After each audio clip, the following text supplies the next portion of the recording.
करें मूल संविधान की, किसकी? मूल संविधान। अगर मूल संविधान की बात करें, मूल संविधान में हमारे कितने भाग थे? कितने भाग थे जी? 22 भाग। कितने भाग? 22। अगर मूल संविधान की बात करें तो हमारे पास 22 है, लेकिन अगर क ख ग मिलाकर बात करें तो 25। कितने हैं? 25 बड़े हैं। आजादी के बाद भाग भी इसमें बढ़ाए गए हैं। अगर इसमें मैं अनुसूचियों की बात करूं, अनुसूचियों की बात करूं तो मूल संविधान में अनुसूचियां थी 8। अगर मैं वर्तमान की बात करता हूं, इसकी बात करेंगे वर्तमान की, तो वर्तमान में बेटा 12 अनुसूचियां हैं। ये बढ़ गया, पहले से लिख लीजिएगा, सुनिएगा पहले, लिखिएगा बाद में। अगर अनुच्छेदों की बात करें, अनुच्छेदों की बात करें अर्थात उसको बोलते हैं आर्टिकल्स। क्या बोलते हैं इसको? आर्टिकल्स। तो आर्टिकल बेटा 395 है और मेन आर्टिकल आज भी 395 है, परंतु क ख ग मिलाकर टोटल 465 आर्टिकल अब हमारे पास हो चुके हैं।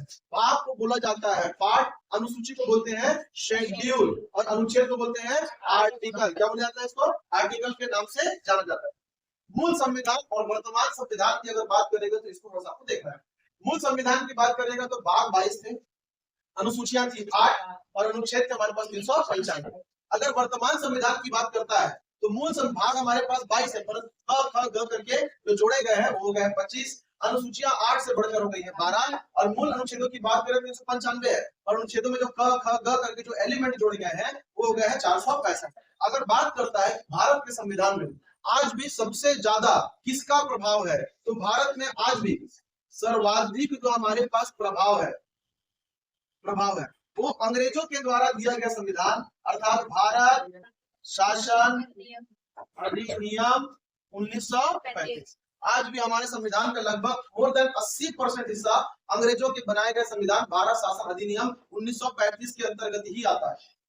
कितने क्षोभ की बात है कि 1935 के अंतर्गत अंग्रेजों का ही कानून हमारे यहाँ चल रहा है। जिस अपराध के लिए जो सजा अंग्रेज देते थे आज भी भारत में उन अपराधों के लिए धाराएं भी वही लग रही हैं और सजा भी वही मिल रहा है। संसदीय प्रक्रिया हमारा जो पूरा असेंबली चल रहा है वो लगभग अंग्रेजों के असेंबली के हिसाब से ही चल रहा है। सब कहां से मिला? अंग्रेजों से मिल रही है।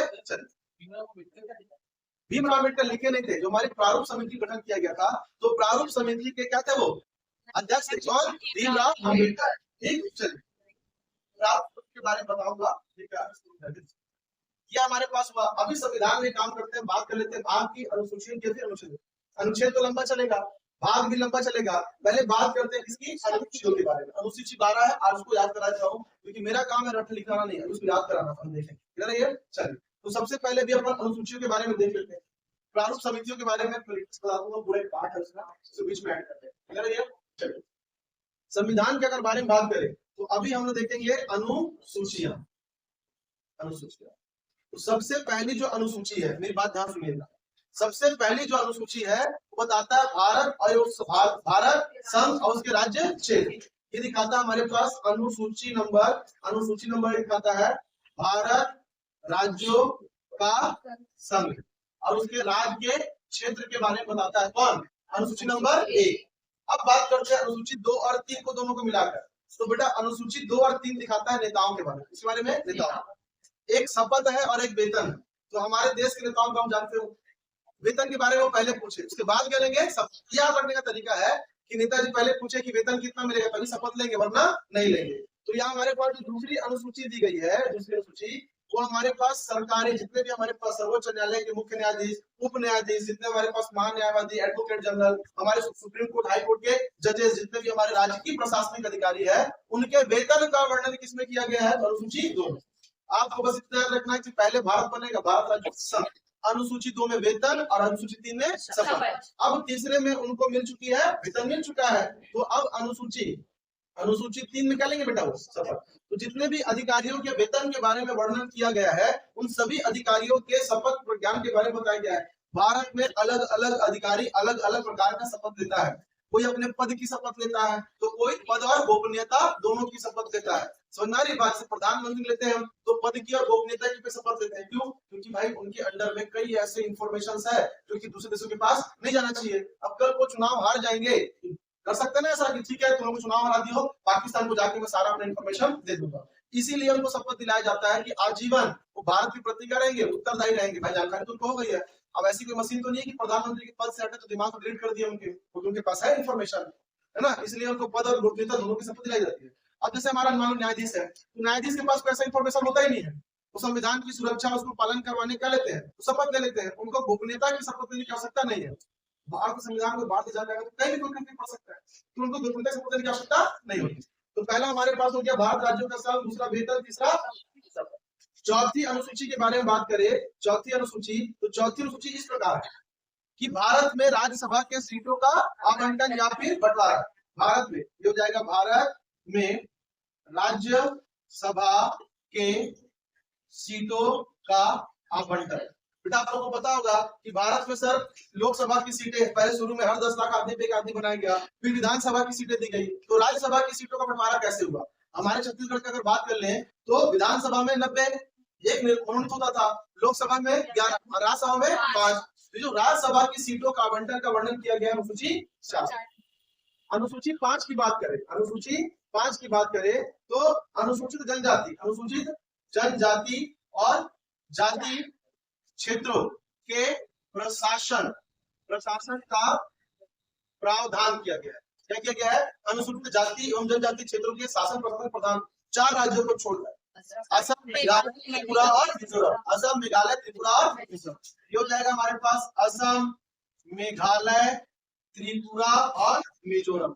ये हमारे पास 4 राज्यों के शासन प्रशासन के वर्णन को छोड़कर, इस एरिया का जो शासन प्रशासन है थोड़ा अलग तरीके का है, इसीलिए 4 राज्यों को छोड़कर। तो अब क्या किया, अनुसूची आपके 6 में, अनुसूची 6 में इन्हीं 4 राज्यों अर्थात असम, मेघालय, फिर त्रिपुरा और मिजोरम, असम, मेघालय, त्रिपुरा, मिजोरम के क्षेत्रों के शासन और प्रशासन का वर्णन कर दिया गया। क्लियर यहाँ तक। तो पहले 7 देख लेते हैं। सबसे पहले बोलता है भारत राज्यों का संघ है, उसके राज्य क्षेत्र का वर्णन किया गया है।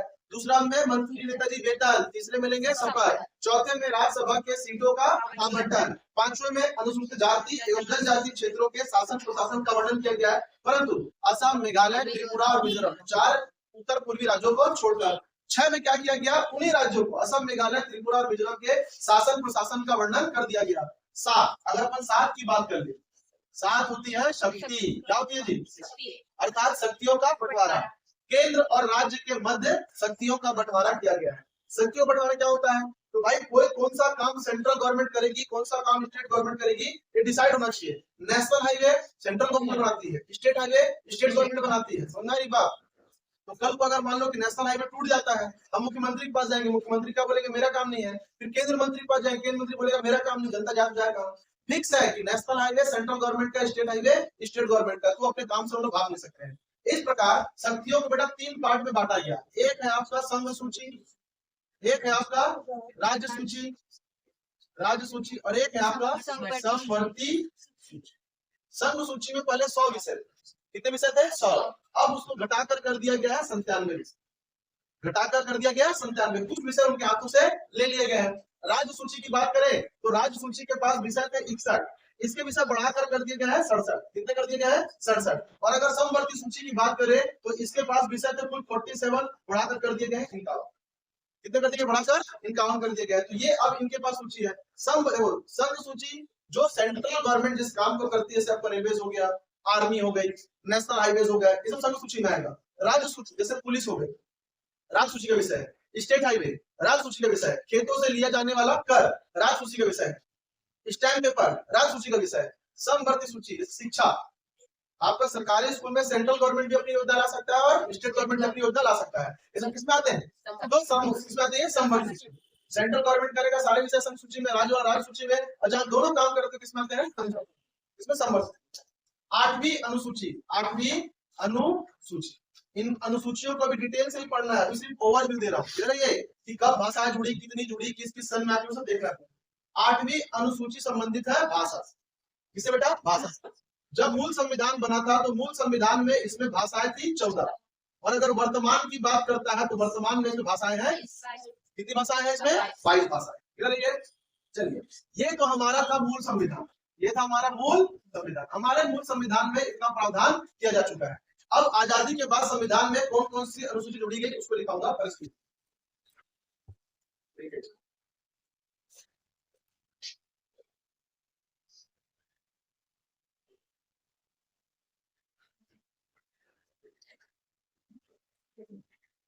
चलिए ध्यान दीजिएगा, जो 9वीं अनुसूची है इसका वर्णन मूल संविधान में कभी था ही नहीं। जब भारत आजाद हुआ, संविधान लागू होता है 26 जनवरी 1950 को। भारत आजाद हुआ, पहले साल ही समझ में आ गया कि भारत में बहुत बड़ी समस्या है। किसको लेकर? तो भूमि को लेकर। भारत में होता क्या था बेटा, तो ये हमारे पास मान लो जमींदार की भूमि और बीच में छोटे किसान की भूमि। अब जमींदार बोलता था कि इसको तो जोतने के लिए अगर बैल ले जाएगा तो अंदर में जाकर मेरी रास्ते की फसल खराब होगी, बहुत मार मारूंगा तेरे को। सुनना नहीं बात, पानी ले जाएगा तो पानी ले जाने का नाली बनाएगा, बेटा नाली का तो मेरी जमीन खराब होगी, अपनी जमीन खराब कर दूंगा नहीं। तो छोटा किसान शोषित होता रहता, उसके पास जमीन होने के बावजूद खेती नहीं कर पाता था। इसीलिए गवर्नमेंट ने क्या किया बेटा, उस समय भूमि चकबंदी के लिए एक कानून लाया और उसको जोड़ा 9वीं अनुसूची में। इसके तहत जितने भी छोटे किसानों की भूमि बड़े किसानों के बीच में थी, उनको निकाल कर किनारे में दे दिया गया, और जो बड़े छोटे किसानों की भूमि बड़े किसानों की भूमि के अंतर्गत थी वो दे दिया बड़े किसानों को। इसके तहत अब रोड के किनारे होने के कारण जो छोटे कृषक थे उनकी भूमि में आसानी से लोग गाड़ी बैल ले जा सकते थे, पानी ले जा सकते थे, खेती कर सकते थे, और बड़े किसानों को प्रॉब्लम नहीं होना था। उस समय इस चीज को आसानी से एक्सेप्ट कर लिया गया, क्योंकि उस समय जमीन का उतना रेट होता नहीं था कि रोड के किनारे की जमीन में अंदर की जमीन में क्यों ले लो, इसीलिए मामला आसानी से उस समय सुलट गया। इसी के लिए जोड़ा गया आपका 9वीं अनुसूची। अनुसूची कब जोड़ा गया? तो 1951 में। इसे कहा गया भूमि चकबंदी। चकबंदी, भूमि चकबंदी, या फिर भूमि सुधार के नाम से भी इसे जाना जा सकता है, भूमि सुधार के नाम से। उसके बाद जो 10वीं अनुसूची है, 10वीं अनुसूची में कहानी बेटा ये था कि भारत के अंदर ये बहुत हो रहा था कि अभी देखिए आप बिहार में क्या हुआ, बिहार में जब हो गया नीतीश कुमार अपने मेंबर को लेकर, पहले किसके दल में थे? आरजेडी के साथ जेडीयू गठबंधन कर रखी थी। अब कहाँ चले गए था वो? अब चले गए बीजेपी के पास। इससे जनता तो 5 साल में एक बार वोट देती है, लेकिन 9 बार प्रधानमंत्री का शपथ डालते हैं, सॉरी मुख्यमंत्री का शपथ डालते हैं 10 साल में नीतीश जी। क्यों? कभी इस पार्टी से उस पार्टी में, कभी उस पार्टी से उस पार्टी में। लेकिन यहाँ समस्या ये है कि बात गठबंधन का हो रहा है, बात गठबंधन का हो रहा है। पार्टी क्या होता है कि हमारे पास कांग्रेस बीजेपी के हैं, तो पूरे भारत में बेटा 353 कितने सीटों पे बात होती है, तो 272 और 271, 272 लाएगा उसकी सरकार बनेगी, और 271 वाले चल बैठा रहेगा। ये बीजेपी वाले हैं, ये आपके बीजेपी वाले, और ये कांग्रेस वाले हैं। बीजेपी से अगर 2 बंदे निकलकर कांग्रेस के पास चले जाएंगे तो इसके बाद बचेगा 270 और ये हो जाएगा 273। अब इसकी सरकार बन जाएगी। ये क्या करेगी, लोकसभा में अविश्वास प्रस्ताव लाएगी, और लाने के बाद आपस में वोट करेंगे, बताएंगे बीजेपी के 2 बंदे कांग्रेस के पास आ गए, हमने तो वोट 5 साल में एक बार दिया था, पर क्या कर रहे हैं हर 2 महीने में कभी 2 प्रोजेक्ट उधर जा रहे हैं, सरकार कांग्रेस की बन रही है, कभी 2 प्रोजेक्ट इधर आ रहे हैं, सरकार किसकी बन रही है? बीजेपी की बन रही है। इस चीज से बचने के लिए सरकार ने 10वीं अनुसूची जोड़ी संविधान में 1985 में 10वीं जो अनुसूची, इसे कहा गया दल बदल कानून। इसके तहत कोई भी अगर प्रत्याशी है, जीता हुआ है, और अपने दल को यदि वो छोड़ता है संसद विधानसभा किसी प्रकार से रहते हुए, तो 10 साल तक वापस अपनी पार्टी में वापस नहीं आ सकते। 10वीं अनुसूची 10 से 10, 10 से दल बदल, और 10 से 10 साल के लिए बाहर, 10 साल तक वापस अपनी पार्टी में वो नहीं आ सकता है, जिससे अपने को विधानसभा, विधानमंडल, राज्य सरकार और केंद्र सरकार में स्थायित्व देखने को मिलेगा। वरना क्या होगा जी, हर 2 दिन में चाहिए उसको 2 करोड़ दे रहा है, वो बीजेपी सरकार बना रहा है, फिर बीजेपी वाले क्या कांग्रेस कर रहे हैं, बीजेपी के बंदे को 4 करोड़ दे रहे हैं, किसमें आ रहा है? कांग्रेस में आ रहा है, और डेली सरकार बनते रही, काम कब होगा? इसको रोकने के लिए लाया गया। फिर समय आता है आपका 1992 में 2 अनुसूचियां एक साथ आती है, पहली 11वीं अनुसूची, फिर 12वीं अनुसूची। 1992 में बेटा 11वीं अनुसूची थी आपकी पंचायती राज से, और आपकी 12वीं अनुसूची थी नगरीय नगरीय विकास। 9वीं अनुसूची भूमि चकबंदी संबंधित थी। 10वीं अनुसूची 1985 में दल बदल कानून से। 11वीं और 12वीं अनुसूची दोनों आए 1992 में। 11वीं अनुसूची पंचायती राज से संबंधित है, और 12वीं अनुसूची नगरीय निकाय अर्थात नगर निगम से संबंधित है। आते ये 92 में है और लागू होते हैं 1993 में, इनको इम्प्लीमेंट किया जाता है। अगर बात करेगा कि 11वीं अनुसूची संविधान में पारित कब हुई है, तो 1992। अगर 11वीं और 12वीं अनुसूची के प्रावधानों को लागू कब किया गया है? 1993 पे चलता रहता है। अब ये नगरीय निकाय जानते हो, पंचायती राज जो हमारे पास है, स्थानीय शासन जानते हैं इसके बारे में, तो इसके बारे में डिस्कस हम लोग कर रहे हैं। क्लियर है?